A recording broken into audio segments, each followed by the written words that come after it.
आणि थेट जाऊयात नवी दिल्लीमध्ये पंतप्रधान नरेंद्र मोदी बोलतायत। मनोहरलाल जी,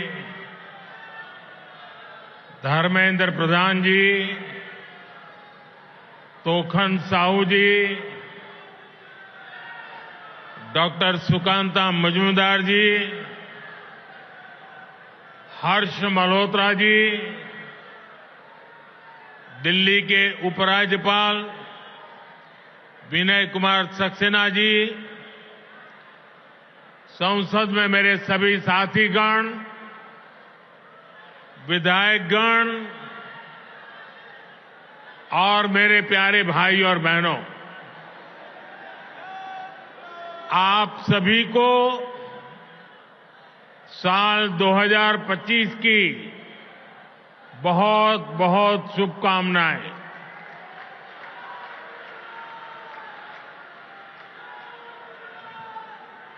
साल 2025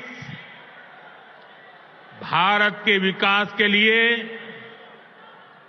अनेक नई संभावना लेकर आ रहा है।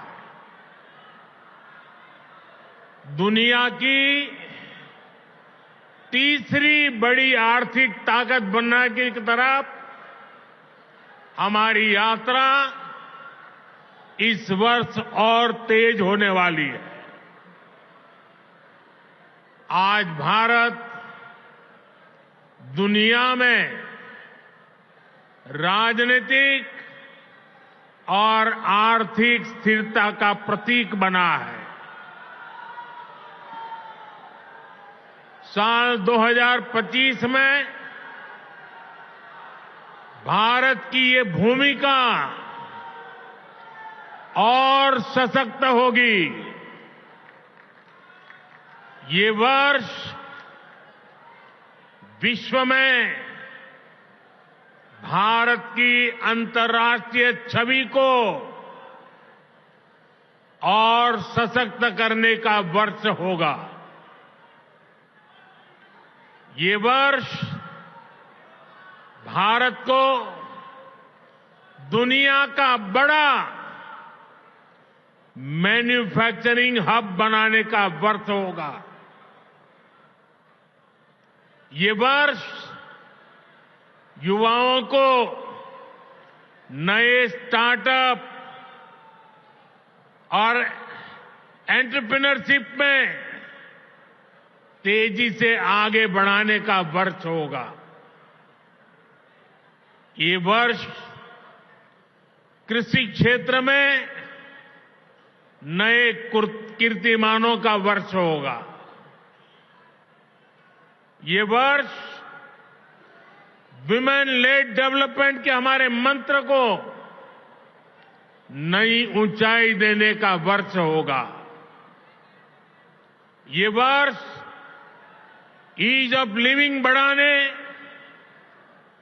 क्वालिटी ऑफ लाइफ बढ़ाने का वर्ष होगा। आज का ये कार्यक्रम भी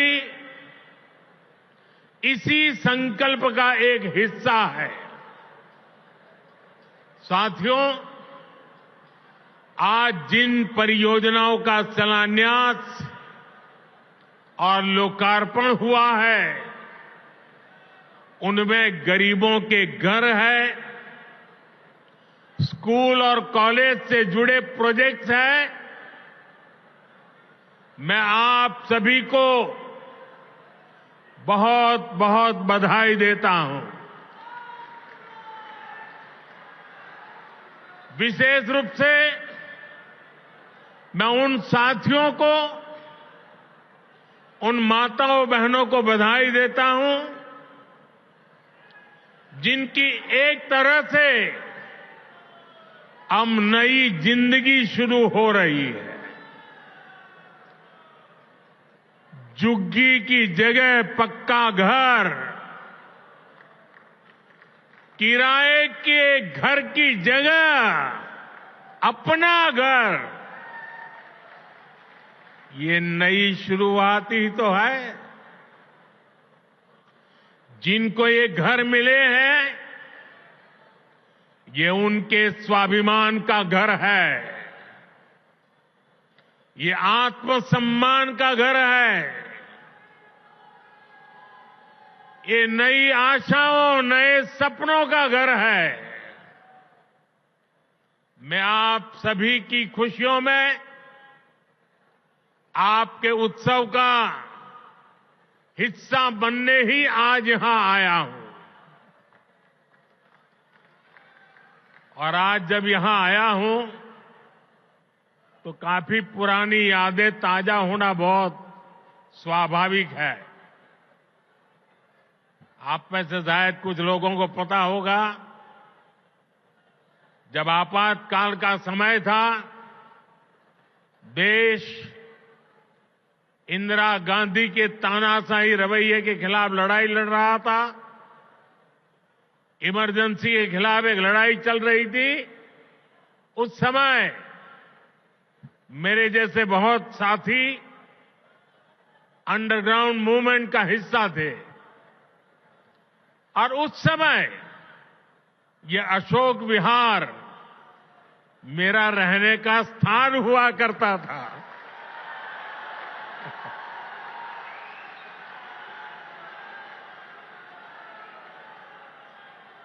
और इसलिए आज अशोक विहार में आते ही बहुत सारी पुरानी यादें ताजा होना बहुत स्वाभाविक है। साथियों, आज पूरा देश विकसित भारत के निर्माण में जुटा है। विकसित भारत में देश के हर नागरिक के पास पक्की छत हो, अच्छे घर हो, ये संकल्प लेकर हम काम कर रहे हैं। इस संकल्प की सिद्धि में दिल्ली का बहुत बड़ा रोल है। इसलिए भाजपा की केंद्र सरकार ने झुग्गियों की जगह पक्का घर बनाने का अभियान शुरू किया। 2 साल पहले भी मुझे कालकाजी एक्सटेंशन में झुग्गियों में रहने वाले भाई बहनों के लिए 3000 से अधिक घरों के शुभारंभ का अवसर मिला था। वो परिवार जिनकी अनेक पीढ़ियां सिर्फ झुग्गियों में ही रही, जिनके सामने कोई उम्मीद नहीं थी, वे पहली बार पक्के घरों में पहुंच रहे हैं। तब मैंने कहा था कि ये तो अभी शुरुआत है। आज यहां और 1500 घरों की चाबी लोगों को दी गई है। ये स्वाभिमान अपार्टमेंट्स गरीबों के स्वाभिमान को, उनकी गरिमा को बढ़ाने वाले हैं। थोड़ी देर पहले जब कुछ लाभार्थियों से मेरी बातचीत हुई तो मैं यही एहसास उनके भीतर देख रहा था। मैं नया उत्साह, नई ऊर्जा अनुभव कर रहा था। और वहां मुझे कुछ बालक बालिकाओं से भी मिलने का मौका मिला।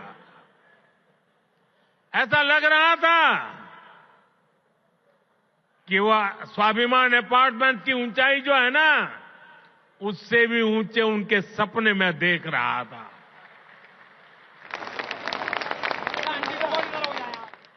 और साथियों, इन घरों के मालिक भले ही दिल्ली के अलग अलग लोग हों, लेकिन ये सब के सब मेरे परिवार के ही सदस्य हैं।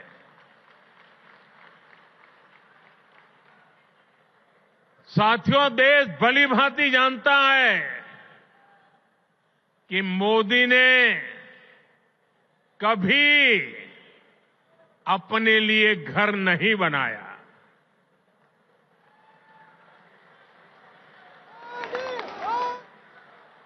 लेकिन बीते 10 वर्षों में 4 करोड़ से अधिक गरीबों के घर उनका सपना पूरा किया है।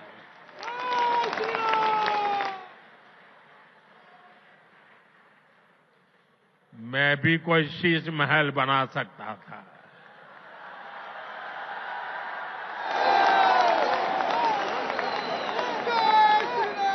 लेकिन मेरे लिए तो मेरे देशवासियों को पक्का घर मिले, यही एक सपना था। और मैं आप सबको भी कहता हूं, आप जब भी लोगों के बीच जाएं, लोगों को मिले, और अभी भी जो लोग झुग्गी झोपड़ी में रहते हैं, मेरी तरफ से उनको वादा करके आना, मेरे लिए तो आप ही मोदी है। वादा करके आना, आज नहीं तो कल उनके लिए पक्का घर बनेगा, उनको पक्का घर मिलेगा।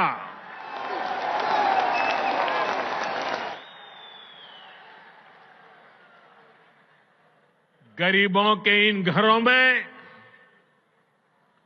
हर वो सुविधा है जो बेहतर जीवन जीने के लिए जरूरी है। यही तो गरीब का स्वाभिमान जगाता है, आत्मविश्वास बढ़ाता है, जो विकसित भारत की असली ऊर्जा है। और हम यहीं रुकने वाले नहीं हैं। अभी दिल्ली में करीब 3000 ऐसे ही और घरों के निर्माण का काम कुछ ही समय में पूरा होने वाला है। आने वाले समय में हजारों नए घर दिल्ली वासियों को मिलने वाले हैं। इस क्षेत्र में बहुत बड़ी संख्या में हमारे कर्मचारी भाई बहन रहते हैं। उनके जो आवास थे, वे भी काफी पुराने हो चुके थे। उनके लिए भी नए आवास बनाए जा रहे हैं।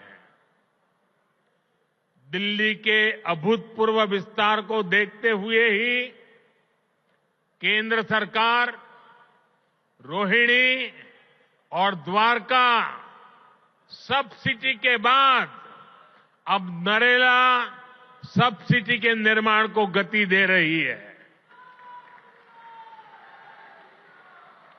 साथियों, विकसित भारत बनाने में बहुत बड़ी भूमिका हमारे शहरों की है। हमारे ये शहर ही जहां दूर दूर से लोग बड़े सपने लेकर आते हैं, पूरी ईमानदारी से उन सपनों को पूरा करने में जिंदगी खपा देते हैं। इसलिए केंद्र की भाजपा सरकार हमारे शहरों में रहने वाले हर परिवार को क्वालिटी लाइफ देने में जुटी है। हमारा प्रयास है कि गरीब हो या मिडिल क्लास, उसको अच्छा घर दिलाने में मदद मिले। जो नए नए लोग गांव से शहर आए हैं, उन्हें उचित किराए पर घर मिले। जो मध्यम वर्गीय परिवार है, मिडिल क्लास है, उसको भी अपना सपनों का घर पूरा करने के लिए सरकार पूरी मदद दे रही है। बीते एक दशक से कम लगातार ये काम निरंतर चल रहा है। बीते 10 वर्षों में प्रधानमंत्री आवास योजना शहरी, इसके तहत देश भर में 1 करोड़ से ज्यादा घर बने हैं। इसी योजना के तहत दिल्ली में भी करीब 30,000 नए घर बने हैं। साथियों, अब इस प्रयास को हमने और विस्तार देने की योजना शुरू की है। प्रधानमंत्री आवास योजना शहरी के अगले चरण में शहरी गरीबों के लिए 1 करोड़ नए घर बनने वाले हैं। इन घरों के लिए केंद्र की भाजपा सरकार ही मदद देने वाली है। साल में जिनकी आय 9 लाख रुपए से कम है, उन परिवारों को इस योजना का विशेष फायदा होगा। केंद्र सरकार मिडिल क्लास परिवारों को, मध्यम वर्ग परिवारों का घर का सपना पूरा करने के लिए होम लोन के ब्याज में बहुत बड़ी छूट दी रही है। वो पैसे सरकार दे रही है। साथियों, हर परिवार का सपना होता है कि उसके बच्चे अच्छे से पढ़ें, अच्छे से सीखें और अपने पैरों पर खड़े हो।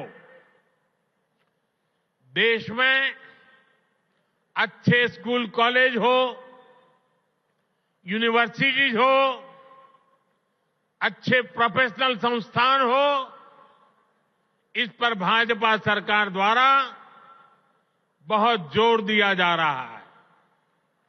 हमें सिर्फ बच्चों को पढ़ाना ही नहीं है, बल्कि वर्तमान और भविष्य की जरूरतों के लिए नई पीढ़ी को तैयार भी करना है। नई नेशनल एजुकेशन पॉलिसी में इसी बात का ध्यान रखा गया है। नई राष्ट्रीय शिक्षा नीति गरीब परिवार का बच्चा हो, मध्यम परिवार के संतान हो, उनको नए अवसर देने वाली नीति को लेकर चलता है। हमारे देश में मध्यम वर्ग परिवार के बच्चे हो, गरीब परिवारों के बच्चे हो, उनके लिए डॉक्टर बनना, इंजीनियर बनना, बड़ी अदालत में खड़े होकर के वकालत करना, ये सारे सपने उनके भी होते हैं। लेकिन मध्यम वर्ग के परिवार के लिए अंग्रेजी माध्यम की स्कूल में बच्चों को पढ़ाना आसान नहीं होता है। गरीब के लिए बच्चों को अंग्रेजी में शिक्षा देना मुश्किल होता है। अगर मेरे मध्यम वर्ग के बच्चे, मेरे गरीब परिवार के बच्चे क्या अंग्रेजी के अभाव में डॉक्टर इंजीनियर नहीं बन सकते हैं क्या उनका डॉक्टर इंजीनियर बनने का सपना पूरा होना चाहिए कि नहीं होना चाहिए? और इसलिए आजादी के इतने सालों तक काम नहीं हुआ, वो आपके इस सेवक ने कर दिया है। अब वो अपनी मातृभाषा में पढ़ करके डॉक्टर भी बन सकता है, इंजीनियर भी बन सकता है, और बड़ी से बड़ी अदालत में मुकदमा भी लड़ सकता है। साथियों, देश की शिक्षा व्यवस्था को बेहतर बनाने में सीबीएसई की बड़ी भूमिका है। इसका दायरा निरंतर बढ़ रहा है। इसको देखते हुए ही सीबीएसई का नया भवन बनाया है। इससे आधुनिक शिक्षा का विस्तार करने में, परीक्षा के आधुनिक तौर तरीकों को अपनाने में मदद मिलेगी। साथियों, उच्च शिक्षा के मामले में दिल्ली यूनिवर्सिटी की प्रतिष्ठा भी लगातार मजबूत हो रही है और ये मेरा सौभाग्य है, मुझे भी दिल्ली यूनिवर्सिटी का विद्यार्थी रहने का सौभाग्य मिला। हमारा प्रयास है कि दिल्ली के युवाओं को यहीं पर उच्च शिक्षा के ज्यादा से ज्यादा अवसर मिले। आज जिन नए परिसरों का शिलान्यास किया गया है, इससे हर वर्ष सैकड़ों नए साथियों को डीयू में पढ़ाई का अवसर मिलेगा। डीयू के पूर्वी कैंपस और पश्चिमी कैंपस का इंतजार लंबे समय से हो रहा था। अब ये इंतजार खत्म होने जा रहा है। सूरजमल विहार में पूर्वी कैंपस और द्वारका में पश्चिमी कैंपस पर अब तेजी से काम होगा। वहीं नजफगढ़ में वीर सावरकर जी के नाम पर नया कॉलेज भी बनने जा रहा है। साथियों, एक तरफ दिल्ली में शिक्षा व्यवस्था के लिए केंद्र सरकार के प्रयास है, वहीं दूसरी तरफ यहां की राज्य सरकार का कोरा झूठ भी है। दिल्ली में जो लोग राज्य सरकार में पिछले 10 साल से उन्होंने यहां की स्कूली शिक्षा व्यवस्था को बहुत नुकसान पहुंचाया है। हालात ये है कि समग्र शिक्षा अभियान के तहत जो पैसे भारत सरकार ने दिए, ये दिल्ली में ऐसी सरकार बैठी है जिसको दिल्ली के बच्चों के भविष्य की परवाह नहीं है। जो पैसे शिक्षा के लिए भारत सरकार ने दिए, आधे पैसे भी पढ़ाई के लिए खर्च नहीं कर पाए लोग।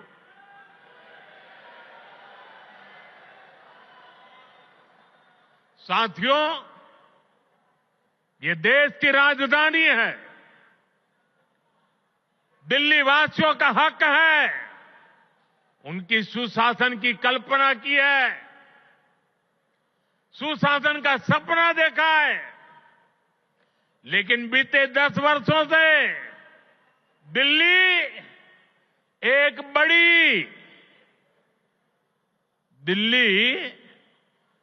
एक बड़ी आपदा से घिरी है।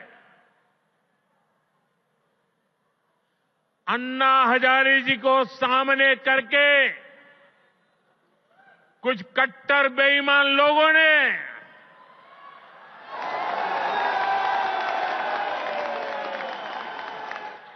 दिल्ली को आपदा में धकेल दिया। शराब के ठेकों में घोटाला,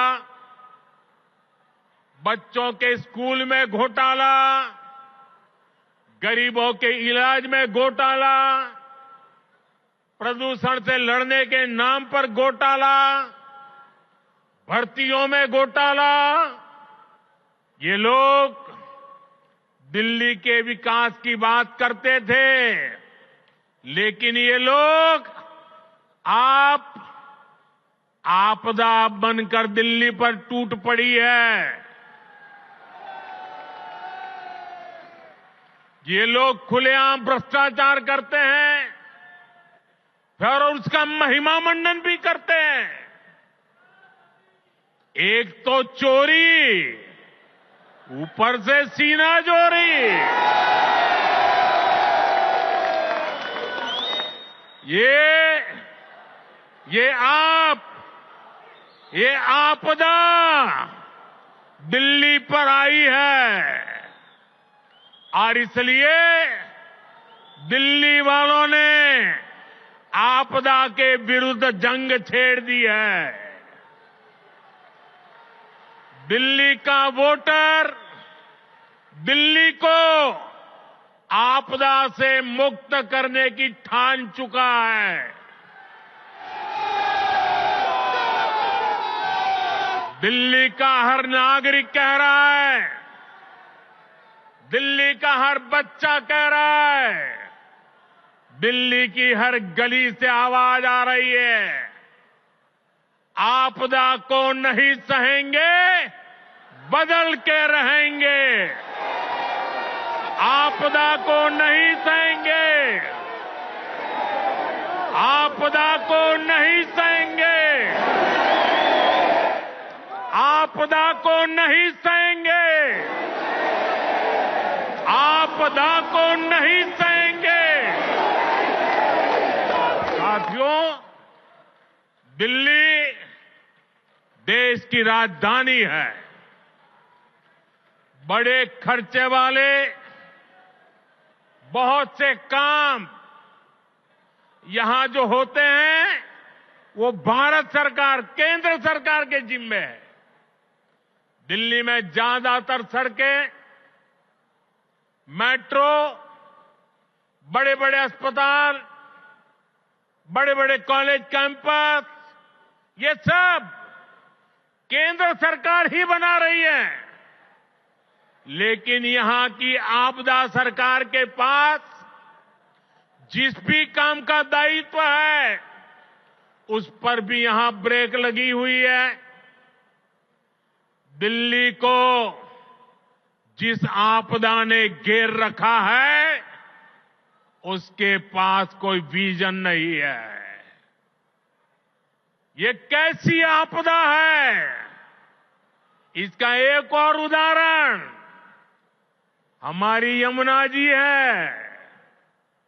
यमुना नदी, अभी मैं ये स्वाभिमान फ्लैट के लाभार्थियों से बात कर रहा था यहां आने से पहले, तो ज्यादातर वो इस उत्तरी क्षेत्र के रहने वाले थे। तो मैंने उनको पूछा छठ पूजा कैसी रही। उन्होंने कहा, साहब सर पे हाथ फोड़ के कह रहे थे, साहब यमुना जी का हाल इतना खराब हुआ, अब हम तो छठ पूजा क्या करें, इलाके में ऐसा छोटा मोटा करके हम मां की क्षमा मांग लेते हैं। हर दिल्ली वासी को यमुना जी का स्थिति, साथियों आज 10 साल बाद ये कह रहे हैं, और बेशर्मी देखो, लाज शर्म का नामो निशान नहीं। ये कैसी आपदा, ये कह रहे हैं यमुना की सफाई से वोट नहीं मिलते। अरे वोट नहीं मिलेंगे तो क्या यमुना को बेहाल छोड़ देंगे? यमुना जी की सफाई नहीं होगी तो दिल्ली को पीने का पानी कैसे मिलेगा?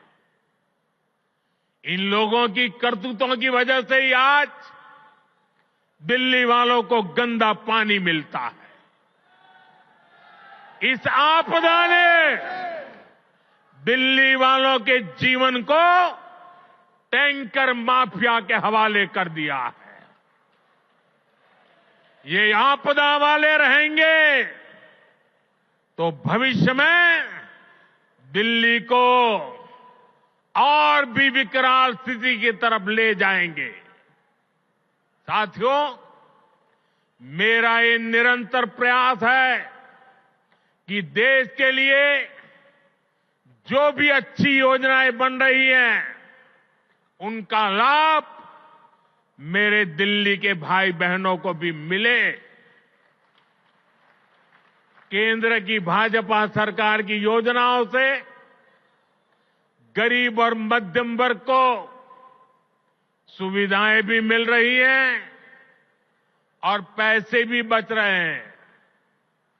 साथियों, केंद्र की भाजपा सरकार बिजली का बिल 0 कर रही है और इतना ही नहीं, बिजली से कमाई के अवसर भी दे रही है। पीएम सूर्य घर मुफ्त बिजली योजना से हर परिवार आज बिजली उत्पादक बन रहा है। भाजपा सरकार हर इच्छुक परिवार को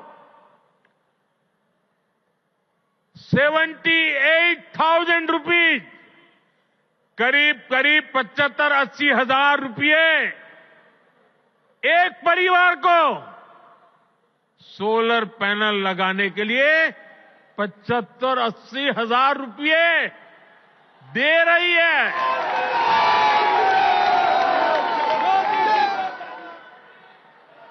अभी तक देश भर में करीब 7.5 लाख घरों की छत पर पैनल लग चुके हैं। इससे जरूरत की बिजली मुफ्त मिलेगी और बची हुई बिजली का पैसा सरकार आपको देगी। मैं दिल्ली के लोगों को विश्वास दिलाता हूं, दिल्ली में भाजपा का मुख्यमंत्री बनते ही प्रधानमंत्री सूर्यघर मुफ्त बिजली योजना और तेजी से लागू की जाएगी।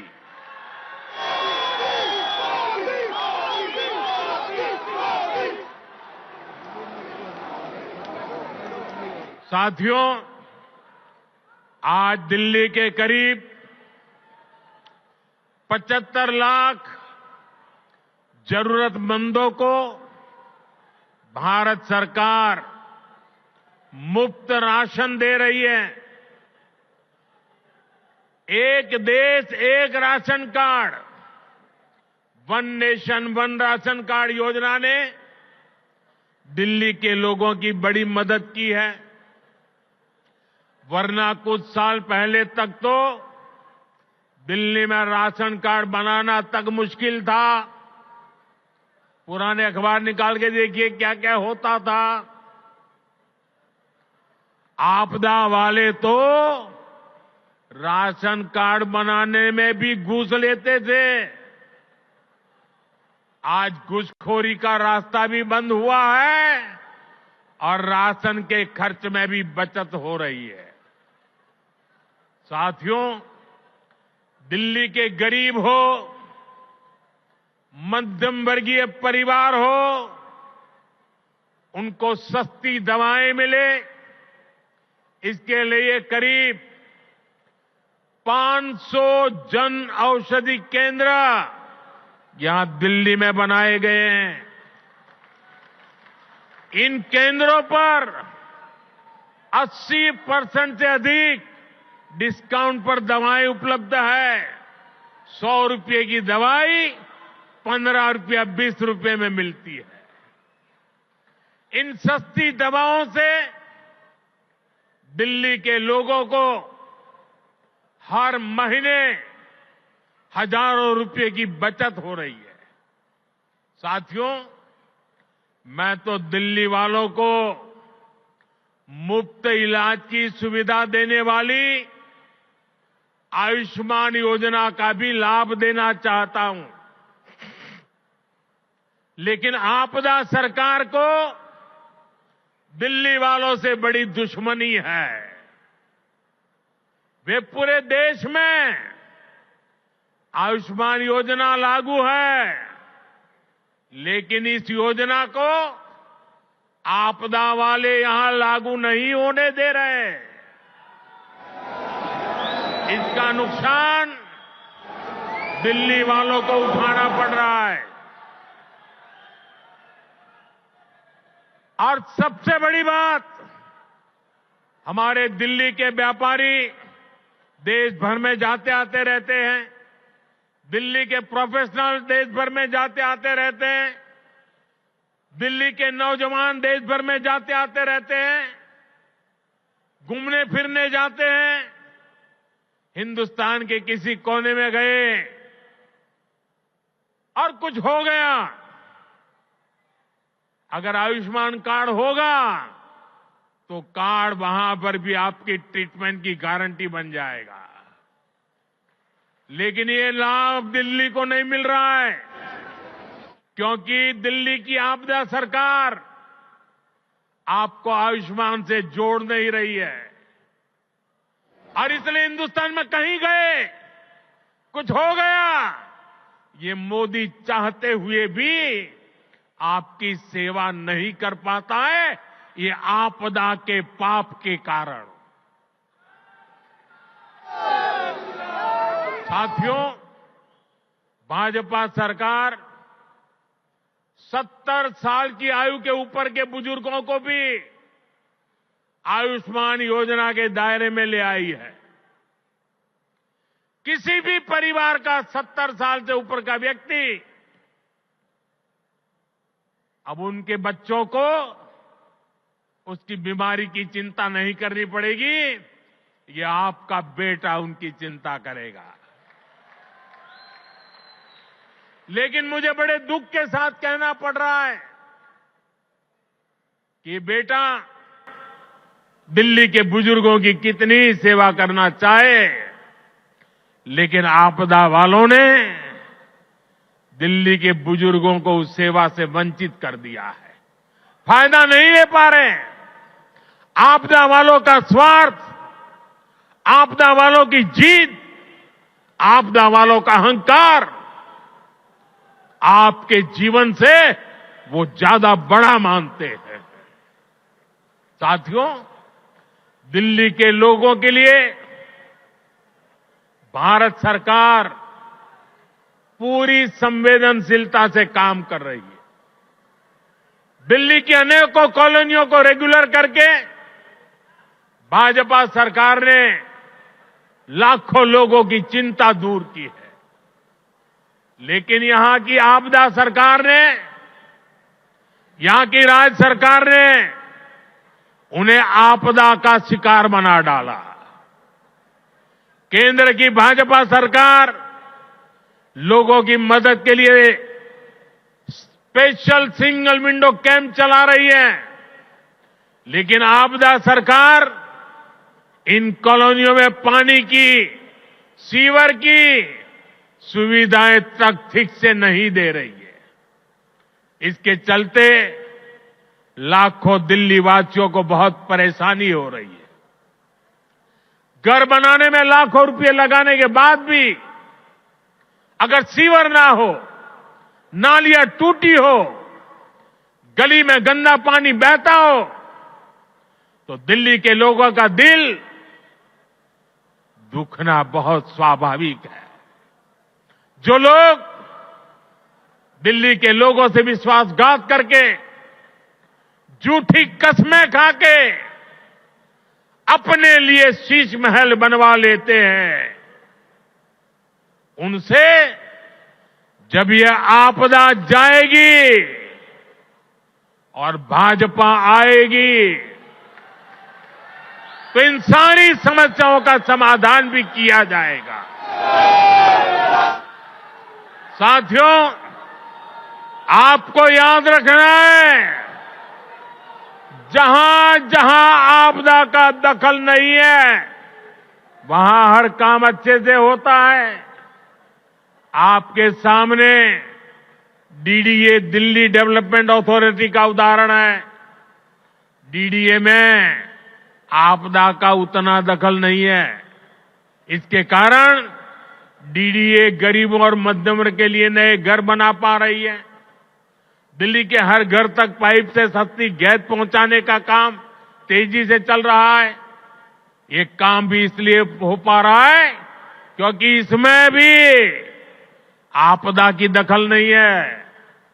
दिल्ली में इतने सारे हाईवे बन रहे हैं, एक्सप्रेसवे बन रहे हैं, ये भी इसलिए बन पा रहा है क्योंकि इसमें आपदा की दखल नहीं है। साथियों, आपदा वाले दिल्ली को सिर्फ समस्याएं दे सकते हैं, वहीं भाजपा दिल्ली के लोगों की समस्याओं का समाधान करने में जुटी है। 2 दिन पहले ही हमारे दिल्ली के 7 एमपी हमारे सांसद ने यहां की ट्रैफिक की समस्या को दूर करने के लिए अहम सुझाव भारत सरकार को दिए हैं। दिल्ली एयरपोर्ट के नजदीक शिव मूर्ति से नेल्सन मंडेला मार्ग तक टनल बनाना हो, दिल्ली अमृतसर कटरा एक्सप्रेसवे को केएमपी एक्सप्रेसवे से जोड़ना हो, दिल्ली देहरादून एक्सप्रेसवे को अर्बन एक्सटेंशन रोड 2 से जोड़ना हो, या दिल्ली का ईस्टर्न बाईपास हो, ये हमारे सांसदों ने जो सुझाव दिए, इन सुझावों को भारत सरकार ने मान लिया है। इन पर सैद्धांतिक सहमति दे दी है। इनसे आने वाले समय में दिल्ली में ट्रैफिक की समस्या का समाधान होगा। साथियों, साल 2025 दिल्ली में सुशासन की नई धारा तय करेगा। ये साल राष्ट्र प्रथम, देशवासी प्रथम, मेरे लिए दिल्लीवासी प्रथम, इस भाव को सशक्त करेगा। ये साल दिल्ली में राष्ट्र निर्माण और जन कल्याण की नई राजनीति का शुभारंभ करेगा। और इसलिए आपदा को हटाना है, भाजपा को लाना है। आपदा को हटाना है, आपदा को हटाना है, आपदा को हटाना है। इसी विश्वास के साथ आप सभी को नए घरों के लिए, नए शिक्षा संस्थानों के लिए फिर से एक बार बहुत बहुत बधाई। मेरे साथ बोले भारत माता की। दोनों हाथ ऊपर करके पूरी ताकत से बोलिए, आपदा से मुक्ति का नारा चाहिए। भारत माता की, भारत माता की, भारत माता की। बहुत बहुत धन्यवाद। एबीपी माझा, उघडा डोळे बघा नीट।